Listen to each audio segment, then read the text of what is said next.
રાજ્યમાં સસ્તા અનાજના દુકાનદારો ફરી હડતાળના મૂડમાં છે અને જેનું કારણ છે ફિક્સ કમિશન.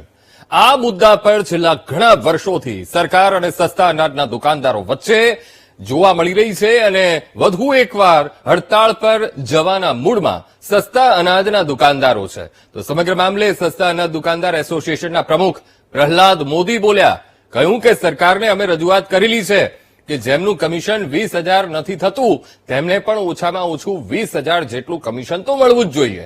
સરકાર પરિપત્ર પર પરિપત્ર તો જાહેર કરે છે પણ અમલીકરણ માત્ર 4 થી 6 મહિના સુધી થઈ રહ્યું છે. ત્યારે હવે દુકાનદારોને ઓછામાં ઓછું 20,000 કમિશન મળે તેવી પ્રહલાદ મોદીએ માંગ કરી. જો જલ્દી આ વાતનો નિવેડો નહીં આવે તો આવનારા ટૂંકા સમયમાં જ સસ્તા અનાજના દુકાનદારો હડતાળ કરી શકે છે.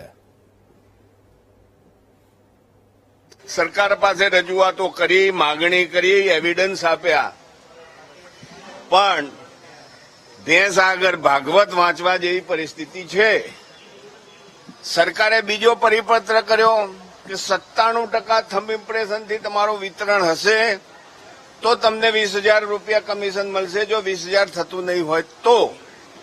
એની સામે મેં સરકાર પાસે માગણી કરી છે કે તમારું 97%ની વાત સાથે અમે સંમત ત્યારે થઈએ કે તમે જે કેવાયસી કરી છે એ 100% સાચી કરી હોય તો મને એક પરિપત્ર આપો, સર્ટિફિકેટ આપો.